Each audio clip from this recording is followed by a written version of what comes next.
First contact. The sleek, silver survey ship Zephyr glided silently through the inky void of space, its sensors probing the darkness for signs of life. Commander Xyra stood on the bridge, her 4 eyes fixed on the holographic display before her. The ship had been charting this unremarkable sector of the galaxy for weeks, and boredom was beginning to set in among the crew. "Another dead world," muttered Science Officer Krell, his tentacles waving in frustration as he analyzed the data streaming in from their latest planetary scan. "Just like the last dozen. This sector is a wasteland." Kyra was about to order the ship to move on when a sudden alert caught her attention. "Wait," she said, leaning forward. "What's that?" Krull's eyes widened as he examined the readings. "It's impossible. The planet's atmosphere is a toxic soup of oxygen and nitrogen. Its surface is mostly water, actual liquid water. And the temperature variations are extreme. Nothing could possibly survive there. And yet," Kagzyra mused, "our sensors are picking up complex energy signatures, artificial in origin." The bridge fell silent as the implications sank in. Could there really be life, intelligent life, on such an inhospitable world? "Plot a course," Xyra ordered, her voice tight with excitement and apprehension. "We're going in for a closer look." As the Zephyr entered the planet's orbit, the crew was glued to their stations, drinking in every scrap of data they could gather. The more they saw, the more astonished they became. "Look at that," exclaimed Navigation Officer Vex, pointing at the view screen. "Those lights, they're in perfect geometric patterns, and they're everywhere." Indeed, the night side of the planet was dotted with countless pinpricks of light, forming intricate networks across the continents. As they watched, tiny specks moved between the lights, vehicles of some kind, perhaps. "I'm detecting artificial satellites," Krell reported, his voice filled with wonder. "Thousands of them. And wait, there's something on the planet's moon. A structure of some kind." Hydra run down her spine. "We've found them," she whispered. "After all these years of searching, we'd finally found another spacefaring species." The excitement on the bridge was palpable, but it was tinged with confusion and disbelief. How could any species not just survive, but thrive in such hostile conditions? "We need to see them up close," Xyra decided. "Prepare a stealth shuttle. We're going down there." Hours later, cloaked by the most advanced stealth technology in the known galaxy, Xyra and a small team of researchers found themselves hovering above a sprawling metropolis. The city below them pulsed with life and energy, its towering structures reaching for the sky, while ground vehicles and even primitive aircraft zipped between them. And there, walking on the streets below, were the inhabitants themselves. Bipedal creatures with only 2 eyes and no apparent natural defenses. They looked so fragile, so vulnerable in this harsh environment. And yet, they moved with purpose and confidence, utterly at home in their strange world. "Unbelievable," breathed Krell, who had insisted on joining the landing party. "They're not even wearing protective suits. How are they not burning up in this oxygen-rich atmosphere?" Ira shook her head in amazement. "Look at how they shape their environment to suit their needs. Those structures must offer protection from the elements." As they watched, a group of the aliens emerged from one of the buildings, laughing and talking animatedly. They were of varying sizes and colors, their bodies adorned with artificial coverings that seemed to serve both protective and decorative purposes. "Their diversity is remarkable," noted Vex, who was piloting the shuttle. "Do you think they're all the same species?" Before anyone could answer, a deafening roar filled the air. The aliens on the street below barely reacted as a massive metal contraption soared overhead, leaving a trail of vapor in its wake. "By the cosmic void," Krell gasped. "They've mastered powered flight in this atmosphere." The engineering challenges alone. Xyra's mind was racing. Everything they were seeing defied conventional wisdom about what constituted a habitable world. These creatures had not just survived in this environment. They had conquered it, bending it to their will with ingenuity and determination. "We need to make contact," she said firmly. Krell looked at her in shock. "Commander, with all due respect, we can't just reveal ourselves to an unknown species. The potential risks are outweighed by the potential benefits." Kyra cut him off. "Look at what they've accomplished here, against all odds. Imagine what they could teach us, what we could learn from each other." She turned to face her team, her expression serious. "But you're right that we need to be cautious. We'll monitor their global communication networks, learn their languages, and study their cultures before we reveal ourselves. We need to understand them better before we take that final step." Over the next several weeks, the crew of the Zephyr immersed themselves in the study of this fascinating species called humans.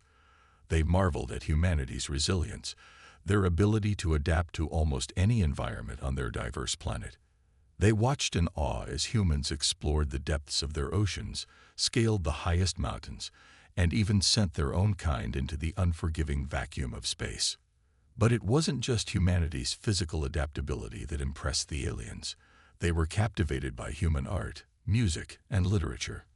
They debated the intricacies of human philosophy and politics, and they were both frightened and inspired by humanity's capacity for both great destruction and remarkable compassion. "They're so contradictory," Vex observed one day as they watched footage of human athletes pushing their bodies to the limit in something called the Olympics. "That's what makes them so fascinating," Kyra replied. "They're constantly striving, constantly pushing boundaries. They're not content with mere survival. They want to understand, to create, to explore." Finally, after months of observation and preparation, Kyra decided it was time. The Zephyr sent out a carefully crafted message, broadcasting it to every corner of the planet in all major human languages. "People of Earth, you are not alone. We come in peace, seeking friendship and knowledge. Your world, which we once thought uninhabitable, has proven to be an unthinkable oasis of life and creativity in this vast universe. We invite you to join us in a cosmic dialogue, to share in the wonders of the galaxy. Together, we can forge a future brighter than either of our species ever imagined." As the message played out on screens and speakers across the globe, Kyra and her crew held their breath. How would humanity react to the knowledge that they were not alone in the universe? Would they respond with fear and hostility, or with the same curiosity and adaptability that had allowed them to thrive on their challenging homeworld? The first responses began to trickle in, a cacophony of emotions ranging from excitement to skepticism to outright disbelief. But underlying it all was a sense of wonder, a collective realization that the universe had suddenly become a much bigger and more interesting place. As governments scrambled to formulate official responses and the global media exploded with speculation, Kyra allowed herself a small smile. Whatever happened next, she knew that the galaxy would never be the same. Humanity, with all its contradictions and complexities, was about to make its grand entrance onto the cosmic stage. And she, Commander Xyra of the Zephyr, would go down in history as the one who had discovered this unthinkable oasis, this vibrant world called Earth, where the impossible had become everyday reality. The journey of first contact had only just begun, and the greatest adventures lay ahead. Cultural exchange. The weeks following first contact were a whirlwind of activity. After intense negotiations and careful preparations, a historic meeting was arranged between the crew of the Zephyr and a delegation of Earth's leaders. The chosen location was a neutral site, the International Space Station, now hastily modified to accommodate both human and alien physiology. Commander Xyra stood at the airlock, her heart racing with a mix of excitement and trepidation. Beside her, Krell fidgeted nervously with his atmospheric regulator. "Remember," Xyra cautioned her team, "their environment is hostile to us. Double-check your equipment." The airlock cycled, and for the first time, humans and aliens stood face to face. The human delegation, led by Dr. Amelia Chen, Secretary General of the United Nations, stepped forward. Despite their intensive training, the humans couldn't entirely hide their awe at the sight of the alien visitors. On behalf of humanity, Dr. Chen said, her voice steady despite the momentous occasion, "Welcome to our home." Hexera inclined her head in the gesture they had learned was a sign of respect.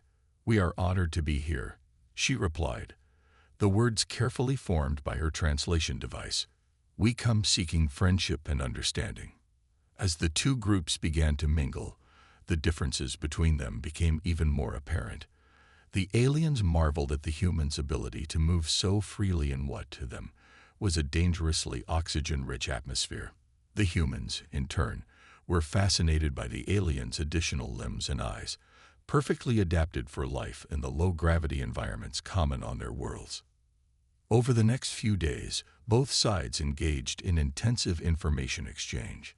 The aliens shared glimpses of their advanced technology, faster-than-light travel, clean energy production, and medical techniques that seemed like magic to the human scientists. In return, the humans offered insights into their history, culture, and the unique adaptations that had allowed them to thrive on Earth. "It's remarkable," Krell observed during a break in the talks. "They've achieved so much, and yet they're centuries behind us technologically. How is that possible?" Dr. Chen, overhearing the comment, smiled. "Perhaps it's because we've had to work a little harder for everything we've achieved," she suggested. "When your environment constantly challenges you, you learn to be creative." This idea of human creativity and adaptability became a central theme of the cultural exchange. The aliens were particularly intrigued by humanity's arts and entertainment. They struggled to understand the concept of fiction, stories that were deliberately untrue yet conveyed deep truths about the human experience. During one memorable session, the human delegation introduced their alien visitors to various forms of Earth music. The aliens listened in rapt attention to a classical symphony, the complex harmonies washing over them in waves. "It's overwhelming," Vex said, his sensory tendrils quivering with emotion. "How can you create such beauty from mere vibrations in the air?" A human musician demonstrated how different instruments could be combined to create new sounds, explaining concepts like rhythm, melody, and harmony. The aliens were enthralled, immediately seeing parallels with their own mathematical and scientific principles. But it wasn't all smooth sailing. As the exchange progressed, tensions began to emerge. Some members of the alien crew found human unpredictability disconcerting. They watched in horror as humans engaged in dangerous sports, consumed potentially toxic substances for pleasure, and seemed to thrive on conflict and competition. "They're reckless," one alien scientist complained to Exira. "How can we trust a species that takes such risks with their own lives?" Exira considered this. It was true that humans seemed to have an almost baffling disregard for personal safety at times. And yet, it was that very trait that had driven them to explore their world, to push the boundaries of what was possible. Perhaps, she mused, it's that very recklessness that makes them so resilient. They're not afraid to fail because they've learned to adapt to failure. This resilience was put to the test when the cultural exchange hit its first major snag. A group of human protesters had gathered outside the Space Center, demanding that the aliens leave. They held signs warning of alien invasion and contamination, their fears fueled by centuries of science fiction and conspiracy theories. The alien delegation was taken aback by this display of hostility. "Perhaps we were too optimistic," Krell said, his usual enthusiasm dampened. "Maybe our differences are too great to overcome." But Dr. Chen and her team were quick to respond. They organized a public forum where both humans and aliens could address concerns and ask questions directly. It was a chaotic and sometimes heated affair, but it was also a powerful demonstration of human democracy in action. Tyra watched in amazement as humans with wildly different viewpoints debated, argued, and gradually came to a consensus. It was messy and inefficient compared to the orderly decision-making processes of her own society, but there was also a vibrancy to it, a sense that every voice mattered. As the forum concluded, Dr. Chen turned to Xyra with a tired but triumphant smile. "This is who we are," she said. "We argue, we disagree. But in the end, we come together. It's not always pretty, but it's how we progress." Kyra nodded, a new understanding dawning. "I think I'm beginning to see why you've thrived in such a challenging environment. Your conflicts don't weaken you. They make you stronger." As the cultural exchange entered its final days, both sides had learned a great deal. The aliens had gained a new appreciation for human resilience and creativity, while the humans were eager to learn more about the wider galaxy and their place in it. But not everyone was happy with these developments. As news of the exchange spread across the globe, some human leaders began to express concerns about the potential threat posed by the technologically superior aliens, and within the alien crew, whispers began to circulate about the potential dangers of allowing such an unpredictable species access to advanced technology. Xyra and Dr. Chen, now working closely together, knew that the real challenge lay ahead. They had made a promising start, but could they bridge the vast differences between their cultures and build a lasting partnership? As the Zephyr prepared to depart Earth's orbit, carrying with it a small group of human ambassadors for a reciprocal visit to alien worlds, Xyra gazed down at the blue planet below.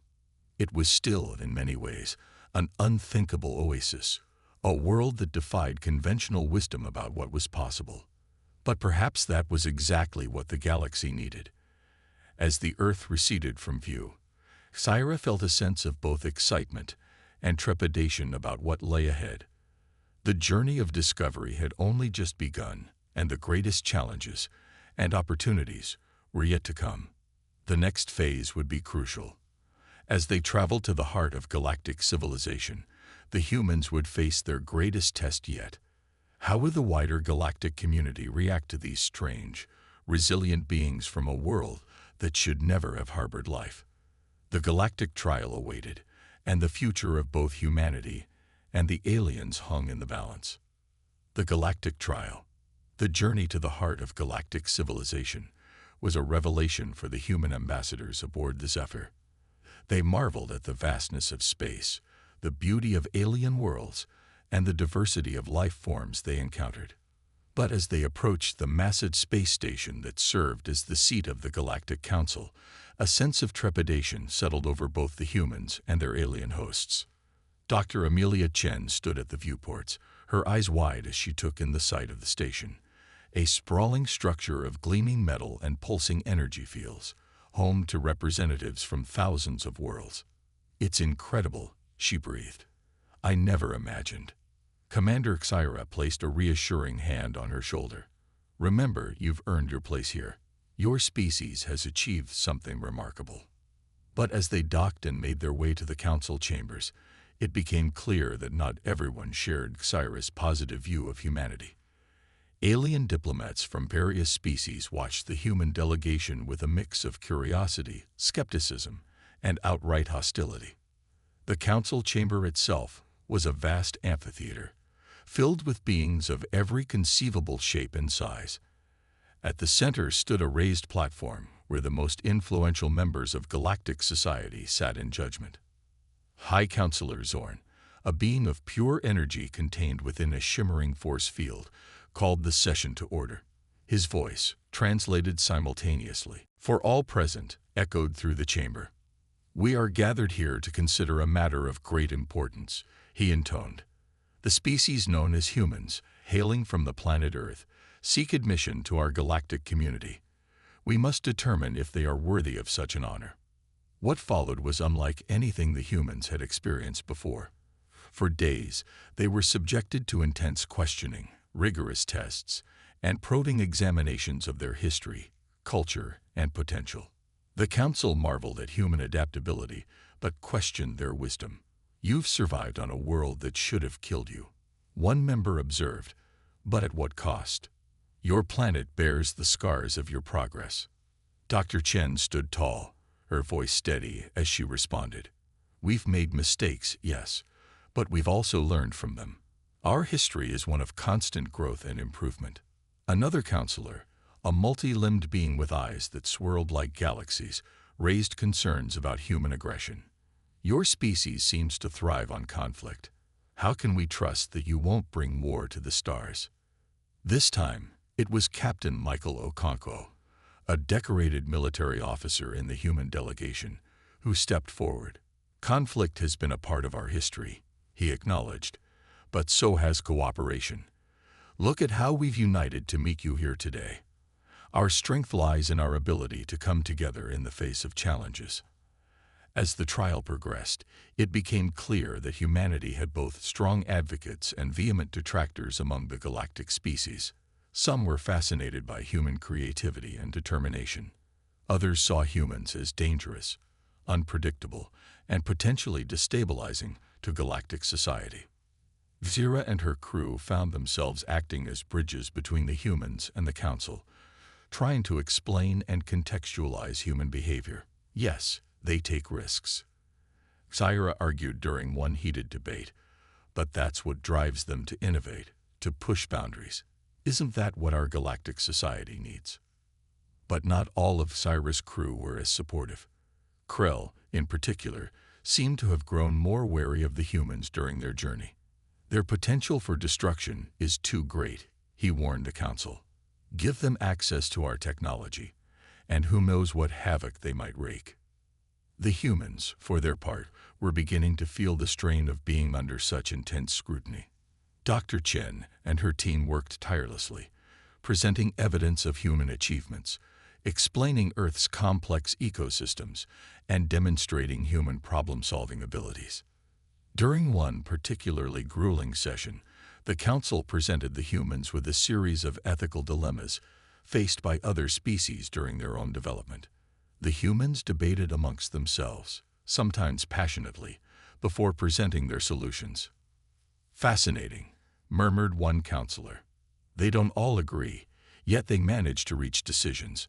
Perhaps there's something to be said for their diversity of thought. As the trial entered its final phases, an unexpected ally emerged. Azira, a representative from a species known for their empathic abilities, spoke up in defense of humanity. I have touched their minds, Azira said, her voice soft but carrying clearly through the chamber. I have felt their fears, their hopes, their dreams. Yes, there is darkness there, but there is also a great capacity for love, for wonder, for growth. We would be fools to turn away such potential. Her words seemed to shift the mood in the chamber. Even some of the more skeptical counselors began to show signs of reconsidering their positions. But the final challenge was yet to come. High Counselor Zorn announced that before a decision could be made, the humans would face one last test, a test of their ability to understand and cooperate with truly alien minds. The human delegation was led to a sealed chamber. Inside, they found themselves face to face with the Axioms, a species so foreign, so utterly alien, that even most council members found communication with them nearly impossible. The Axioms existed as patterns of light and energy, their thoughts operating on principles that defied conventional logic. Many species had tried and failed to establish meaningful contact with them. For hours, the humans struggled. They tried mathematics, art, music, every form of communication they could think of. But the Axioms remained inscrutable, their patterns shifting in ways that seemed random and meaningless. Just as despair began to set in, Dr. Chen had an idea. We're trying to impose our forms of communication on them, she realized. What if instead we try to learn theirs? What followed was a radical shift in approach. Instead of trying to make the Axioms understand them, the humans began to imitate the Axioms' patterns, to move and think in new ways. It was difficult, disorienting, and at times frightening. But slowly, painstakingly, a form of communication began to emerge. When the chamber was finally opened, the human delegation emerged exhausted but triumphant. They had not mastered communication with the Axioms, but they had established a foundation for understanding, something few other species had managed.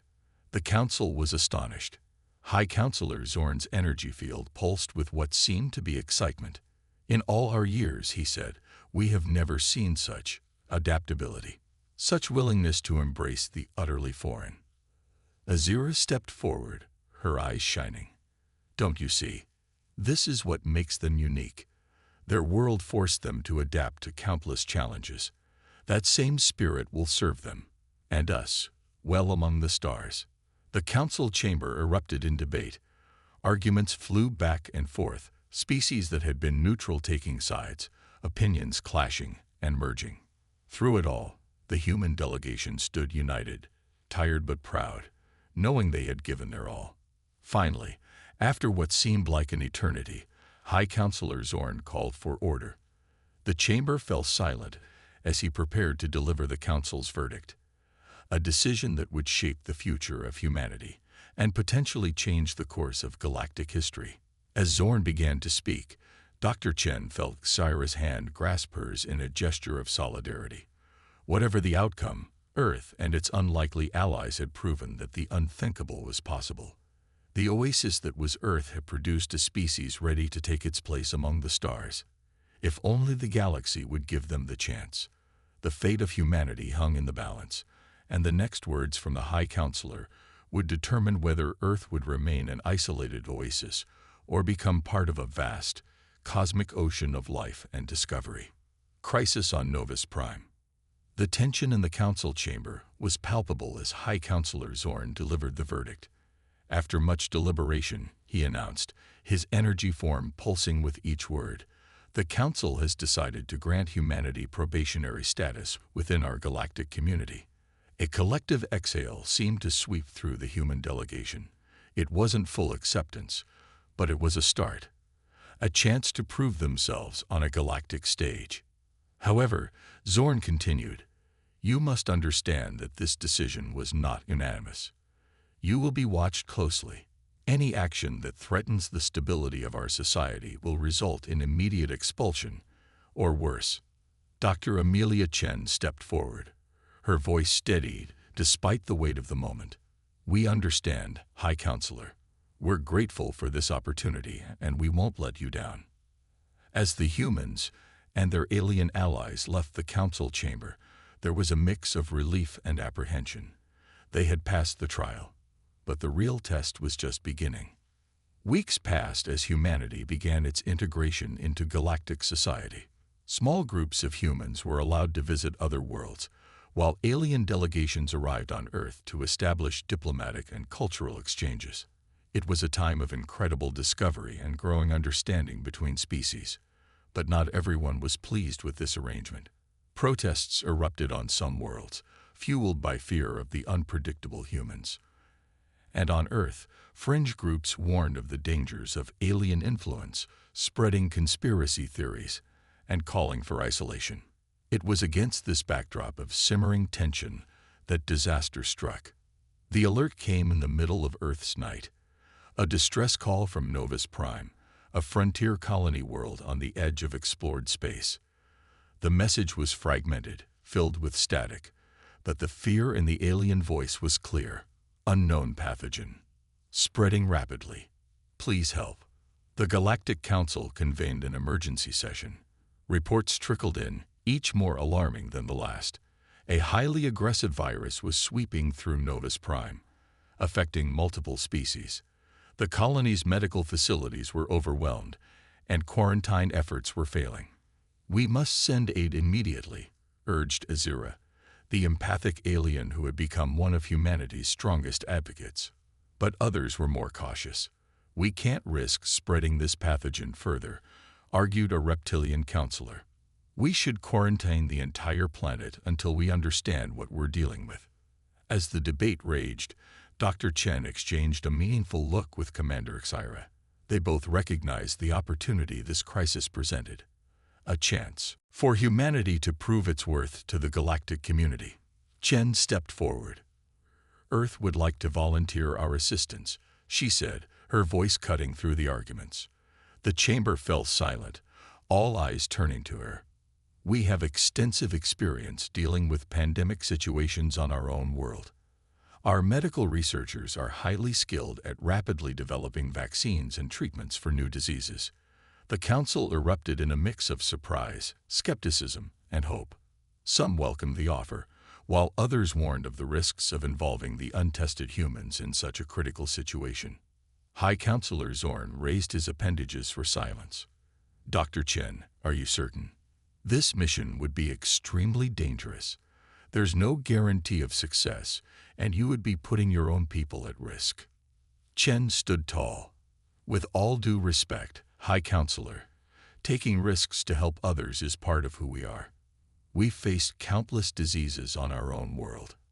We've made mistakes, yes, but we've also had remarkable successes. Let us use that hard-won knowledge to help our new galactic neighbors." After hours of heated debate, the Council finally agreed. A joint mission would be launched. A team of the galaxy's top medical experts, accompanied by a hand-picked group of human scientists and doctors. Dr. Elena Rodriguez, Earth's leading virologist, led the human contingent. As they boarded the medical ship bound for Novus Prime, she turned to her team.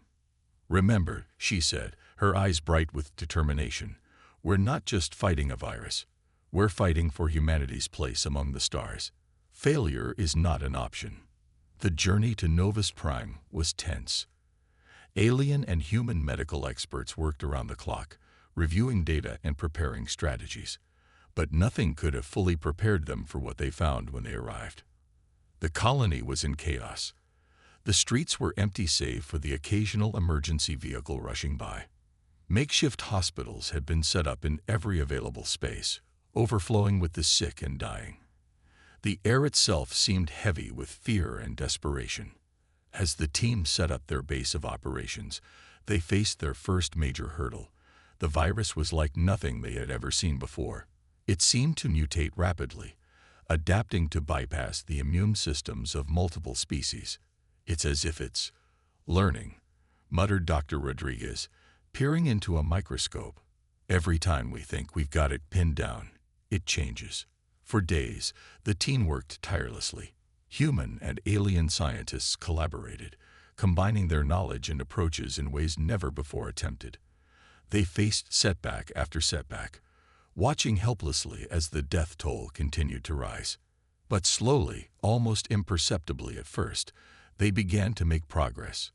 The humans' experience with rapidly mutating viruses on Earth proved invaluable.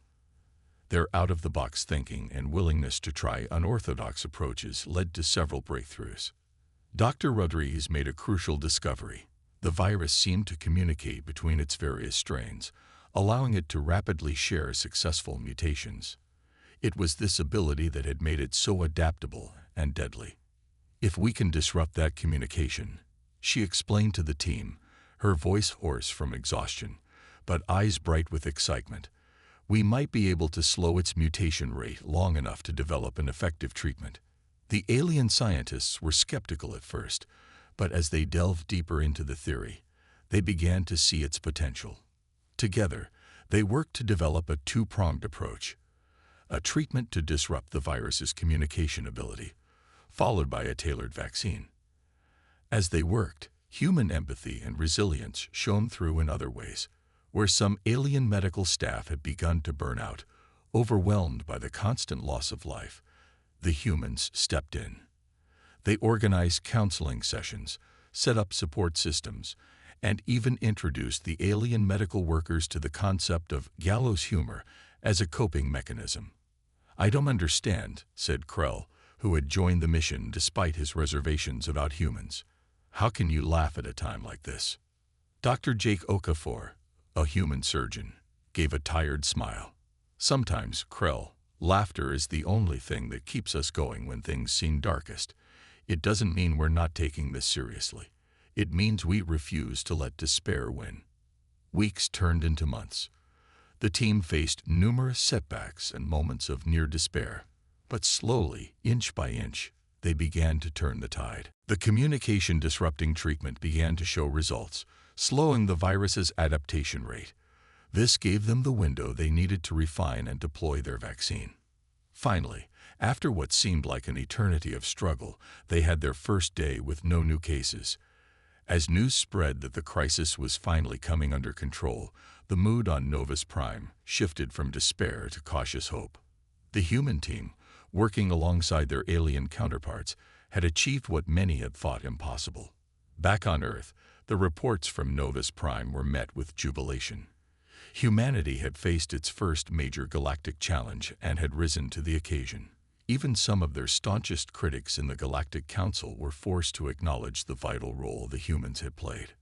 As the quarantine on Novus Prime was lifted and the recovery efforts began in earnest, Dr. Chen received a message from High Counselor Zorn. The Council, impressed by humanity's contributions, was convening to reconsider Earth's status in the galactic community. Chen smiled as she read the message, a mixture of pride and determination in her eyes. The crisis on Novus Prime had been a crucible, testing humanity's resolve, adaptability, and compassion. They had emerged stronger, proving to themselves and to the galaxy that they were ready for the challenges that lay ahead. As she prepared to address the Council once more, Chen knew that a new chapter was beginning, not just for humanity, but for the entire galactic civilization. The unthinkable oasis that was Earth had produced a species that could thrive not just on their challenging homeworld, but among the stars themselves. The future, with all its possibilities and perils, awaited. A new era dawns. The Great Hall of the Galactic Council was packed to capacity. Representatives from thousands of worlds crowded the tiered seating, their anticipation palpable. At the center of it all stood Dr. Amelia Chen, her posture straight and proud despite the weight of the moment. High Counselor Zorn's energy form shimmered as he addressed the assembly. We are gathered here today to recognize an unprecedented achievement. The people of Earth, newcomers to our galactic society, have proven themselves in ways we could not have imagined. A murmur rippled through the crowd as holographic displays activated, showing scenes from the crisis on Novus Prime. Images of human doctors working alongside alien counterparts, of tireless researchers bent over microscopes, of compassionate caregivers comforting the sick and dying. In the face of a threat that could have devastated our civilization, Zorn continued, these humans displayed courage, ingenuity, and a spirit of cooperation that serves as an example to us all. Dr. Chen listened, her heart swelling with pride for her species. Yet she knew that this was more than just a moment of triumph. It was the dawn of a new era, one that would bring both incredible opportunities and daunting challenges. As Zorn spoke, Shen's mind drifted back to the long journey that had brought them to this point. The initial contact with Commander Xira's crew, the cultural exchange that had opened their eyes to the wonders of the galaxy, the grueling trial that had tested their worthiness, and finally, the crucible of Novus Prime, where humanity had shown its true mettle. Therefore, Zorn's voice pulled her back to the present. It is the decision of this council that Earth be granted full membership in the Galactic Confederation, with all the rights and responsibilities that entails. The hall erupted in a cacophony of cheers, whistles, and other alien sounds of approval. Chen felt a hand on her shoulder and turned to see Commander Xira, her 4 eyes glistening with what might have been tears. You did it, Xira said, her voice thick with emotion. You proved us all wrong. Chen shook her head, smiling. We did it together. None of this would have been possible without you taking a chance on us. As the celebrations continued, Chen was called upon to address the assembly. She stepped up to the central platform, acutely aware that her words would be broadcast to billions of beings across the galaxy. Friends, colleagues, fellow citizens of the cosmos, she began, her voice steady and clear. On behalf of Earth and all of humanity, I thank you for this honor. We are humbled by your trust and excited by the possibilities that lie ahead. She paused, looking out at the sea of alien faces. Our journey to this moment has not been easy. We come from a world that many of you considered uninhabitable, a planet that challenged us at every turn. But it was those very challenges that forged us into who we are. Holographic images appeared around her, showing Earth in all its diverse glory. From the peaks of snow-capped mountains to the depths of the oceans, from sprawling cities to pristine wilderness. Earth taught us to adapt, to innovate, to never give up in the face of adversity. It taught us the value of diversity, the strength that comes from embracing our differences rather than fearing them. These are the lessons we bring with us to our new galactic family. The images shifted, now showing humans and aliens working side by side on various projects, building new colonies, conducting scientific research, engaging in cultural exchanges. But we also come ready to learn, Chen continued. Your civilizations possess knowledge and wisdom beyond our wildest dreams. We are eager students, ready to contribute but also to grow, to evolve, to become more than we ever thought possible. As Chen spoke, the mood in the hall shifted. The initial excitement gave way to a deeper sense of purpose, a collective realization of the momentous nature of this alliance.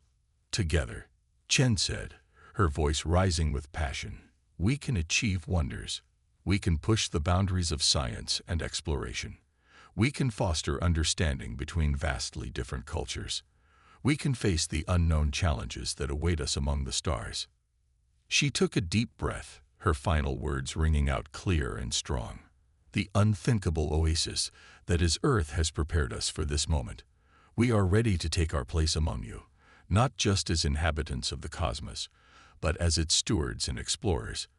Let this be the dawn of a new era of cooperation, discovery, and shared destiny. The applause that followed was deafening, a symphony of diverse sounds united in a common purpose. As Chen stepped down from the platform, she was swarmed by well-wishers from countless species, each eager to welcome humanity to the galactic community. In the days and weeks that followed, the implications of Earth's new status began to unfold. Galactic technology flowed to Earth, ushering in an era of unprecedented advancement. Clean energy solutions solved the planet's environmental crisis almost overnight. Medical breakthroughs extended human lifespans and cured diseases long thought incurable. But it wasn't a one-way exchange. Human creativity and adaptability proved to be valuable assets to galactic society. Earth's arts and culture experienced a renaissance as they found new audiences among the stars. Human approaches to problem-solving, forged in the crucible of their challenging homeworld, offered fresh perspectives on age-old galactic issues. Yet, as with any great change, there were growing pains. Some humans struggled to adapt to the reality of their new cosmic context. Age-old rivalries and prejudices didn't disappear overnight. There were those who feared the loss of human identity in the vast melting pot of galactic culture. Similarly, not all alien species were entirely comfortable with humanity's rapid rise. Old fears and suspicions lingered in some quarters, and there were those who warned that humans might one day pose a threat to galactic stability. Dr. Chen, now serving as Earth's first ambassador to the Galactic Confederation, found herself navigating these complex waters. She worked tirelessly to bridge gaps, to foster understanding, and to ensure that humanity lived up to the trust placed in them. 5 years after Earth's admission to the Confederation, Chen stood on the observation deck of Harmony Station, a massive space habitat jointly constructed by humans and multiple alien species. Below her, the blue marble of Earth shone, while all around, the stars beckoned. Commander Xira, now a close friend and advisor, joined her at the window. "Quite a view, isn't it?" the alien said softly. Chen nodded, a mix of emotions playing across her face.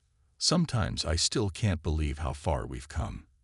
And yet, in many ways, we're just getting started." Xira made a sound that Chen had learned was the equivalent of a chuckle. "You humans never cease to amaze me. Always looking to the horizon, always seeking the next challenge." "It's who we are," Chen replied with a smile. "It's what Earth taught us. To never stop exploring, never stop growing." As they stood there, gazing out at the starfield, a ship emerged from faster-than-light travel nearby. It was the Odyssey, Earth's first fully human-constructed starship, returning from its maiden voyage of exploration to the galactic core. Chen felt a swell of pride as she watched the sleek vessel approach. It was a symbol of how far humanity had come, but also a promise of the adventures yet to come. The unthinkable oasis had prepared them well, and now the entire galaxy was their new frontier. "So, Kyra said, a teasing note in her voice. Where do you think we should go next? Chen's eyes sparkled with the light of distant stars. Everywhere, she said simply. We'll go everywhere. As the Odyssey docked with Harmony Station, Chen knew that whatever challenges lay ahead, humanity was ready to face them. They had found their place in the cosmic ocean, and the tides of destiny were carrying them towards a future brighter than they had ever dared to imagine. The unthinkable oasis had birthed a species of dreamers and doers, and now those dreams were taking shape among the stars. A new era had truly dawned, not just for humanity, but for all the peoples of the galaxy. And it was only the beginning.